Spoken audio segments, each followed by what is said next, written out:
नमस्कार मित्रों। एक कहानी लेकर आया हूँ। टाइगर की कहानी है। बड़ी मज़ेदार कहानी है। मज़ेदार नहीं कहेंगे, बहुत ही दुखद कहानी रही है टाइगर के भी साथ और इंसानों के भी साथ। क्योंकि इस टाइगर ने लगभग लगभग 436 लोगों को मारा था। इसका नाम रखा गया था चंपावत टाइगर। चंपावत टाइगर ये लगभग 1930 के समथिंग का ये दौर था। तब टाइगरों पर शिकार काफ़ी हुआ करते थे। लोग उनकी खाल निकाल के उसको ट्रॉफी समझते थे। जो कि जिम कॉर्बेट जी ने तो बहुत शिकार किए थे। जिम कॉर्बेट जी जो कि नैनीताल रहा करते थे, उनका एक घर नई हल्द्वानी में भी है, जो कि नैनीताल से लगभग 20 या 25 किलोमीटर दूर है। अब उनके घर को एक म्यूजियम में तब्दील कर दिया गया है। कभी भी उधर से जाना हो आप घूम सकते हैं। डोली गढ़वाल नाम है उस जगह का, जिसे छोटी हल्द्वानी भी बोलते हैं। चलिए अब कहानी पर आते हैं। कहानी है टाइगर की। जो मेल टाइगर नहीं थी, फीमेल टाइगर थी। तो और वास्तव में ये टाइगर इंडिया में नहीं थी, ये नेपाल से आई हुई थी। नेपाल में लगभग 200 से ऊपर लोगों की जान ली थी इसने। तो वहाँ की जो आर्मी थी वो भी परेशान थी। लोग तो परेशान होंगे, जब आर्मी परेशान है तो लोग भी परेशान होंगे। तो आर्मी के लोगों ने अपना सर्च अभियान चलाया वनों में। तो इधर उधर घूम फिर के उसको पकड़ने की कोशिश की, उसको ट्रैंक्लाइज करने की कोशिश की, लेकिन उन जो जवानों ने भी अपनी जान गंवाई थी उसमें। तो फिर एकजुट होकर पूरी आर्मी की पूरी बटालियन आई, तो उन्होंने पूरे जंगल को घेराव किया और ढोल नगाड़े बजाकर शोर करके उसको भगा दिया वहाँ से। तो वो भाग कर अपनी जो शारदा नदी है, जो नेपाल और भारत को डिवाइड करती है, तो वहाँ से ये क्रॉस करके चंपावत वन्य क्षेत्र में आ गई थी। तो जब वहाँ पहुँची तो वहाँ भी उसने, हालांकि वहाँ मैनीटर हो चुकी थी नेपाल में, तो यहाँ भी वही काम करने लगी। यहाँ भी 200 से ऊपर लोगों को मारा था। इसका आखिरी शिकार हुई थी एक 16 साल की बच्ची। बहुत ही दुखद है घटना। 16 साल की बच्ची वाला किस्सा मैं सुना रहा हूँ।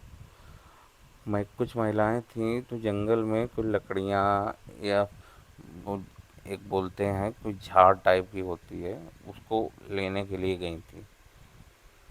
तो वहाँ पर 4-5 औरतें थीं, तो और ये बच्ची भी थी साथ में। तो वहाँ पर ये टाइगर एकदम निकला, और निकला तो ये सब हड़बड़ा गए। तो हड़बड़ाने के चक्कर में टाइगर भी हड़बड़ा गया, वो भी भाग गया। लेकिन एक महिला थी उसमें, ये सारी महिलाएं भाग के दूर आ गई। तो वहाँ पर एक महिला गायब थी। तो महिलाओं ने जब कहा कि एक महिला गायब है, कहाँ गई है, कहाँ गई है, तो फिर वहाँ सर्च थोड़ी देर किया तो वो महिला एक पहाड़ से नीचे पत्थरों पे गिर पड़ी थी। तो उसका पैर फ्रैक्चर हो गया था, तो वो उठ नहीं पा रही थी। तो महिलाओं ने कहा कि इसको तो बड़ा कष्ट है, तो क्या करें। और महिलाएं उसको ले भी नहीं जा पाती। तो उन्होंने कहा मदद लेके आते हैं गांव से, मदद लेके आएंगे और तुम लोगों को यहाँ से ले जाएंगे। तो उस समय जो बेचारी महिला जो थी, जिसके चोट लगी हुई थी, तो उसने कहा कि मुझे यहाँ अकेला मत छोड़ो, कोई ना कोई रुक जाओ यहाँ पर। तो जब वहाँ पर रुकने के लिए कौन तैयार था, जब वो टाइगर वहीं आसपास था। तो वहाँ पर एक बहादुर बच्ची थी 16 साल की, उसने कहा कि मैं रुकूंगी यहाँ पर। तो वो रुक गई वहाँ पर। जब वो रुक गई वहाँ पर, तो और महिलाएं थीं जो वो गांव के लिए चली। गांव वहाँ से लगभग 3 मील दूर था गांव। तो जब वो लोग चली गई तो फिर थोड़ी देर में एक वो जो लड़की थी तो एक चट्टान के बीच से एक दरार टाइप की थी, तो वहाँ से उतर के उस महिला के पास आ गई। वहाँ पर बैठ गई आके दोनों, और बैठ के इंतज़ार करने लगे कि मदद कब आती है। इतने में वो टाइगर था, तो उसने भी देखा ये चीज़ें सारी, उसकी नज़र में ये सब घटना घटित हो रही थी, तो उसने भी देखा। जब देखा तो वो भी उसी जो चट्टानों के बीच से दरार थी, तो वहीं से निकल के वो भी आ गई। जब नीचे आ गई तो वहाँ पर जो मतलब महिला जिसके चोट लगी थी, तो उसको ना उठाकर उस 16 साल बच्ची को उठा के ले गई वो। अब वो ये भयावह तस्वीर देखकर जो पीड़ित महिला थी वो बेहोश हो गई। फिर जब वो लोग आए वहाँ से मदद के रूप में, तो फिर वो वाकया सारा उस महिला ने उन लोगों को बताया कि ये ऐसे ऐसे हुआ था, टाइगर इधर से आया और उसको लेके जंगल की तरफ चला गया। हालांकि जंगल की तरफ मैनीटर था, डर तो पहले से था, लेकिन उसका थोड़ी दूर पीछा भी किया, देखा कहाँ है, लेकिन उसका कोई अता पता नहीं हुआ। फिर ये खबर सुनकर जब टनकपुर के तहसीलदार थे, तो उन्होंने ये जानकारी उनको हुई, तो उन्होंने अपने मित्र थे उनके, कार्बेट जी, तो कार्बेट जी को ये इत्तला करी कि आप आ जाइए, ऐसी ऐसी यहाँ पे घटना घटित हुई है, तो इसको देख लीजिए आके।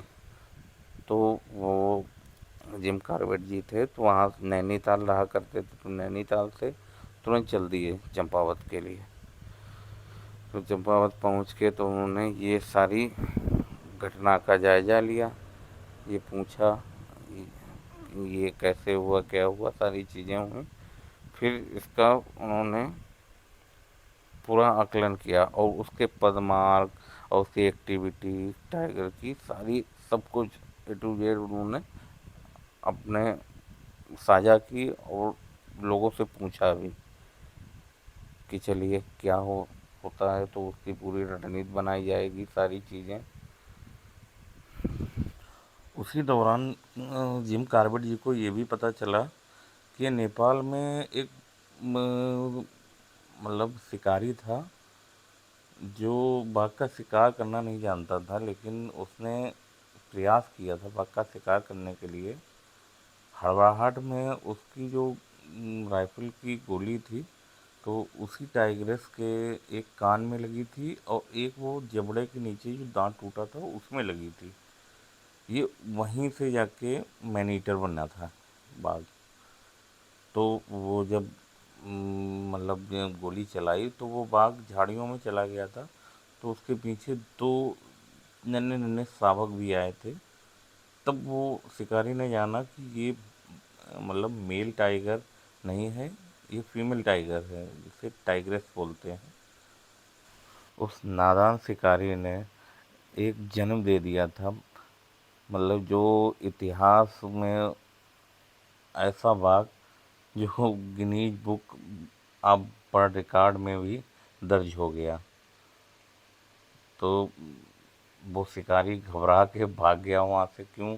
क्योंकि एक घायल अगर टाइगर हो तो उससे खतरनाक मतलब धरती पे कोई चीज़ नहीं है। तो जब वो गोली मारी थी उसके कान में, तो वो बाघिन लपकी थी उसकी तरफ, लेकिन जब दूसरी गोली उसके जबड़े में लगी तो वो भाग गई थी। तो ऐसा उसने किया जिसका खामियाजा लगभग 436 लोगों ने अपनी जान देकर। और एक बात, मैनीटर टाइगर जो होता है ना, वो बहुत ही शातिर हो जाता है, क्योंकि वो कैट फैमिली से आता है। तो अपने यहाँ पे कैट भी है जो बहुत चालाक होती है। तो ये एक मैनीटर टाइगर होता है, वो बहुत चालाक हो जाता है। वो मतलब इंसानी मांस का अगर उसे स्वाद लग जाए तो फिर जानवरों में इंटरेस्ट ख़त्म हो जाता है उसका। फिर वो इंसान को ही ढूंढता है कि कहाँ मिलेगा। मैनेजर टाइगर मतलब काफ़ी जगह थे, अपने रणथंभौर में भी मैनीटर टाइगर था, राजा जी नेशनल पार्क वहाँ भी मैनीटर टाइगर था। अपने जिम कॉर्बेट से बहुत से निकले हैं, मतलब मैनीटर टाइगर।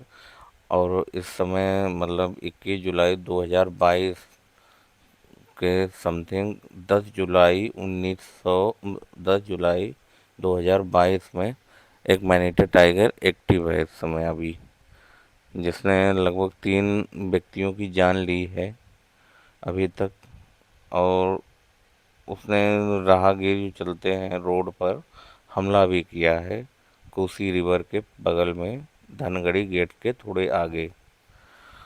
जिम कॉर्बेट और ये मोहान है, मोहान से पहले पड़ता है और धनगढ़ी गेट के आगे पड़ता है। वहाँ पर एक नैनीताल से दो मतलब छात्र थे, वो लौट कर आ रहे थे अपने घर। तो बीच में ही एक जगह पे मोड़ पड़ता है, बहुत भयंकर मोड़ है वहाँ पर। कोई भी वाहन हो लगभग 40 से ऊपर नहीं चल सकता है। तो वहीं पर ऊपर घात लगाकर बैठी थी एक टाइगर, उसने हमला करके उन दोनों लोगों पर हमला किया। उसमें एक व्यक्ति था असरफुल नाम से, समझता यही नाम था, पूरा नाम याद नहीं मेरे को। तो उसको टाइगर ने झपट्टा मारा और वो लेकर जंगल की ओर चली गई। तो एक मैनीटर टाइगर इस समय एक्टिव है और उसने इंसान की बॉडी को लगभग लगभग 85% तक पूरा चट कर गई। इतनी भयंकर टाइगर टाइगर है या टाइग्रेस है भी, उसका पूरा पहलू सामने नहीं आ पाया है। तो मैनीटर टाइगर बहुत ही खतरनाक होते हैं, जहाँ कहीं भी होते हैं। वो साधारण टाइगर से बहुत ही चालाक होते हैं। तो ये जो टाइग्रेस थी चंपावत टाइग्रेस, तो उसका जिम कॉर्बेट को शिकार करने के लिए मतलब उनको पूरी एक चार्ट बनाना पड़ा था, तब जाके उसका शिकार वो कर पाए थे। एक कहानी में हम पूरा बताएंगे, उसकी भी पूरी टोटल। अब आते हैं अपनी कहानी पर। 16 साल की बच्ची को जब उठाया था उस बाघ ने, तो जिम कॉर्बेट उसके दूसरे दिन वहीं पहुंचे। तो उसका पीछा किया जिम कॉर्बेट ने, तो खून के धब्बे जगह जगह पर मिले। तो उनका पीछा करते हुए उस टाइगर के पास पहुंचे। टाइगर के पास पहुंच के तो उन्होंने देखा कि वो टाइग्रेस उस बच्ची को साइड में रखकर आराम कर रही थी। तब तक जिम कॉर्बेट वहाँ पहुँचे तो उनका आमना सामना उस टाइग्रेस से हुआ। तो जिम कॉर्बेट पर ही हमला कर दिया उसने। तो हमला करते समय जिम कॉर्बेट के हाथ में जो गन थी उससे उन्होंने शॉट किया एक। तो शॉट उसके सीधा छाती में लगा जाके, लेकिन घायल शेरनी उससे बचकर अपना हमला करती रही। तो उन्होंने 2 फायरें और की और उसके बाद में वो लगातार हमला करती रही। फिर पास में रखी आखिरी शॉट जब लगाया तो पास में तहसीलदार भी साथ में थे। तो तहसीलदार की गन से उन्होंने आखिरी शॉट लिया, जिससे टाइगर की वहीं पर मौत हो गई। वो सीधा जाके उसके सर में लगी थी। तो उसके बाद में चंपावत का मतलब चैप्टर क्लोज कर दिया जिम कॉर्बेट जी ने। उसके बाद में टाइगर की बॉडी को लेकर गए पोस्टमार्टम के लिए। तो पोस्टमार्टम जब हुआ तो पता चला कि उसके ऊपर और नीचे कैनाइन दांत दोनों टूटे हुए थे, जिससे वो आम जानवरों पर पकड़ नहीं बना पा रही थी। तो इसलिए वो आसान शिकार की तलाश में रहती थी। आसान शिकार उसको इंसान और मवेशी जानवर, पालतू जानवर आसान शिकार उसको लगते थे, तो उन्हीं को वो शिकार करती थी। फिर जाके उसके पेट का जब पोस्टमार्टम हुआ तो उसके पेट से इंसानी जो अंग थे वो निकले। इससे पता चला कि ये एक मैनीटर टाइगर थी। इस तरह से उस चंपावत टाइगर का खात्मा किया गया। जो कि इतिहास की बहुत बड़ी उपलब्धि थी जिम कॉर्बेट जी के लिए। और जब वो टाइगर निकलती थी ना तो गांव के गांव वहाँ खाली हुआ करते थे, इतना दहशत था उस टाइगर का। तो इस दहशत से निजात दिलाया टाइगर से जिम कॉर्बेट जी ने, जो कि 1907 की ये घटना है। ये 10 साल तक टाइगर एक्टिव रही थी और 10 साल तक इंसानी शिकार करती रही, और ये इंसानों की ही बनाई हुई एक नरभक्षी बनी थी ये टाइगर। अब इंसान ही इसका सबसे बड़ा जिम्मेदार है। और टाइगर नरभक्षी होते हैं, उनके कई कारण होते हैं, या फिर वो कुछ पैर में चोट हो या कहीं बीमार हो, यानी शिकार करने में समस्या आ रही हो तो मैनीटर बनता है। और एक सबसे बड़ा कारण ये भी है कि जंगल सिकुड़ते जा रहे हैं और टाइगर बढ़ते जा रहे हैं अब। तो इसका एक बहुत बड़ा कारण ये भी है, जिससे टाइगर निकल के आते हैं, जो मैनीटर बन जाते हैं। और इस समय मैनीटर एक टाइगर, जैसा कि मैंने कहानी में बताया है कि ये धनगढ़ी और डिकाला जोन में एक टाइगर है या टाइग्रेस है, कोई अभी पुख्ता जानकारी नहीं मिल पाई है, जो मैनीटर बन चुकी है। अब उसकी जांच पड़ताल चल रही है, वन संरक्षण के लोग हैं वो कर रहे हैं उसकी जानकारी। देखते हैं क्या होता है उसमें। चलिए, ये टाइगर के साथ में अब आगे एक ऐसे टाइगर की कहानी हम सुनाएंगे आपको, जिसने जिम कॉर्बेट जी की आत्मा को झकझोर के रख दिया। हालांकि वो मैनीटर टाइगर नहीं था, वो एक विशालकाय टाइगर था, थार का टाइगर, जिसने जिम कॉर्बेट जी को एकदम बदल के रख दिया। उस दिन से जिम कॉर्बेट जी ने टाइगर को बचाने का जिम्मा लिया और उनके संरक्षण में आगे कदम बढ़ाए। और वो थार का जो टाइगर था वो अपने विशालकाय शरीर के कारण मारा गया था, क्योंकि वो इतना बड़ा था कि लोग उसको देख कर ही डरते थे। हालांकि वो ना मैनीटर था, ना आदमखोर, नरभक्षी, कुछ नहीं था। उसने कोई भी शिकार नहीं इंसान का किया था, लेकिन तब भी वो इस शरीर के चलते हुए मतलब दोष में आ गया और वो मारा गया। जिम कॉर्बेट जी को बहुत ख़राब लगा था उस टाइगर को मारते हुए। चलिए, इसकी कहानी हम पूरी आपको बताएंगे अगली कहानी में। तब तक के लिए सुरक्षित रहें, वन्य जीवों से प्रेम करें। धन्यवाद।